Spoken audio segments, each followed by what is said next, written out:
Assalamualaikum warahmatullahi wabarakatuh.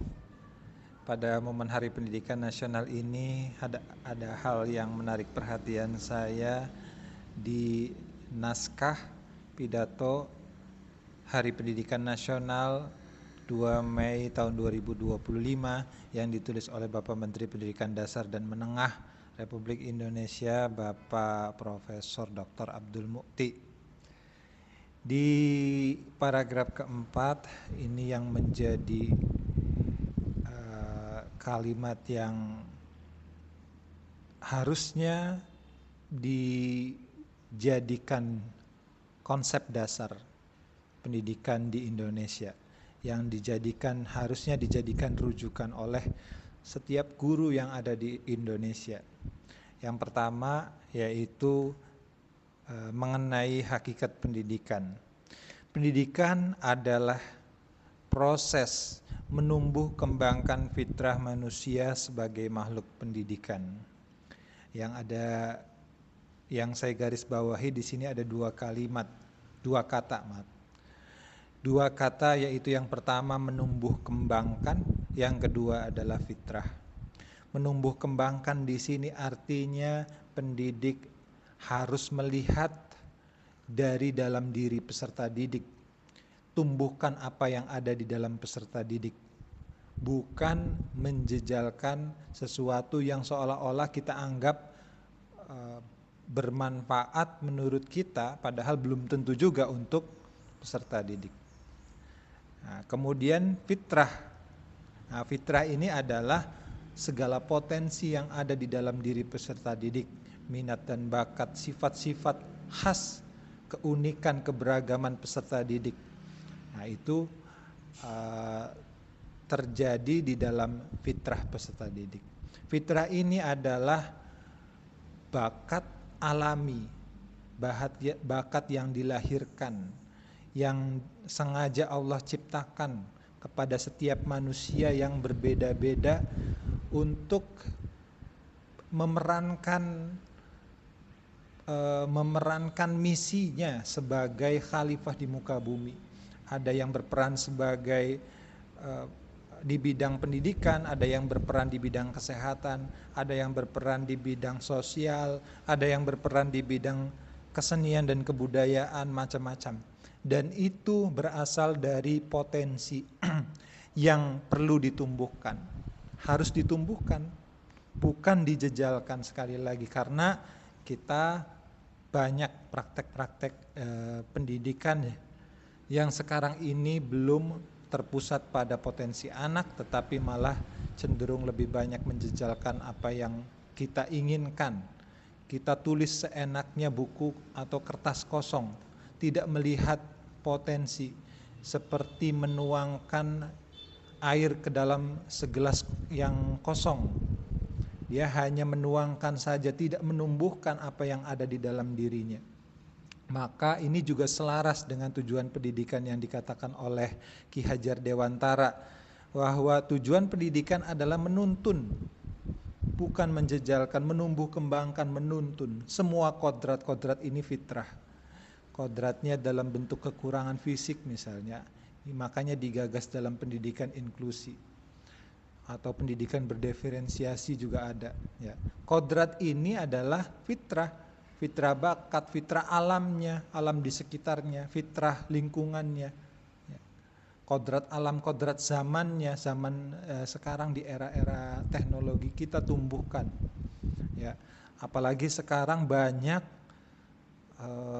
keterampilan-keterampilan yang sudah banyak tergantikan. Dulu kita mengira kalau keterampilan mendesain grafis, keterampilan-keterampilan teknologi lainnya itu bermanfaat buat anak-anak. Ternyata sekarang desain grafis juga sudah banyak tergantikan oleh artificial intelligence. Makanya yang dilatih dalam pendidikan bukan sekedar keterampilan saja, tetapi bagaimana mereka dapat berpikir, menggunakan segala potensi yang ada di dalam dirinya. Ya, kemudian dilanjutkan menuntun semua kodrat yang ada pada anak sehingga mereka mencapai keselamatan dan kebahagiaan. yang setinggi-tingginya baik sebagai manusia maupun anggota masyarakat. Nah, ini sangat luar biasa yang perlu dijadikan kita sebagai guru sebagai dasar untuk melakukan pembelajaran di kelas. Selanjutnya Ki Hajar Dewantara juga mengucapkan dalam analoginya, kalau sebutir jagung yang baik dasarnya jatuh pada tanah yang baik, banyak airnya dan mendapatkan sinar matahari yang cukup, maka pemeliharaan dari Bapak Tani tentu akan menambah baiknya keadaan tanaman. Jadi potensi ibarat benih yang perlu ditumbuhkan, kodrat alami, bakat, kekhasan, keunikan yang ada di dalam diri peserta didik jatuh pada tanah yang baik. Itu artinya kodrat alam kita, kodrat lingkungan kita, banyak airnya dan banyak mendapat sinar matahari yang cukup. Kemudian kita sebagai guru, yaitu sebagai pemelihara, sebagai bapak tani yang tentunya dapat menambah baiknya keadaan tanaman. Dengan kita fokus pada menumbuhkan fitrah anak-anak, maka kita akan menumbuhkan sejatinya apa yang sudah dianugerahkan oleh Tuhan kepada anak-anak. Menteri Pendidikan terdahulu Bapak Anies Rashid Baswedan, Bapak Nadiem Anwar Makarim telah berusaha memulai menggeser pendidikan kembali pada jalurnya. Perubahan memang tidak mudah diterima, tetapi dapat membawa kita pada arah yang sebenarnya. Bapak Nadiem Makarim berkata, apapun perubahan kecil, jika setiap guru melakukannya secara serentak, maka kapal besar bernama Indonesia pasti bergerak. Untuk itu, peran kita sebagai guru adalah melakukan perubahan, keluar dari zona nyaman, belajar dan terus belajar. Murid belajar, guru pun harus belajar. Jangan berdalih bahwa ketika guru belajar, murid terlantar. Itu hanya omong kosong, orang yang tak ingin keluar dari zona nyaman, orang yang tak mau berubah, mengatasnamakan cinta kepada murid-muridnya. Kalau memang cinta, dia harusnya berusaha, berkorban untuk terus belajar tanpa harus meninggalkan kelasnya, tanpa meninggalkan murid-muridnya demi pengalaman belajar yang menarik, pengalaman belajar yang lebih baik, pengalaman belajar yang menyenangkan, demi kualitas dirinya sendiri agar menjadi lebih baik. Merdeka belajar adalah langkah yang baik dan di jalur yang tepat untuk menumbuhkan dan menuntun fitrah manusia menurut potensinya masing-masing. Merdeka belajar adalah prinsip-prinsip pendasar pendidikan, bukan hanya sekedar kurikulum, bukan hanya sekedar administratif.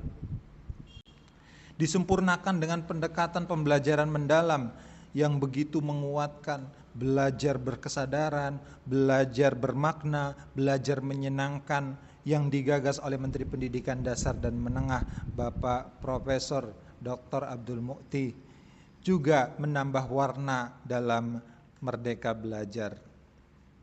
Secara administratif, sebagian besar sekolah-sekolah kita memang sudah menerapkan kurikulum merdeka, tapi pertanyaannya, apakah betul kita sudah menerapkannya?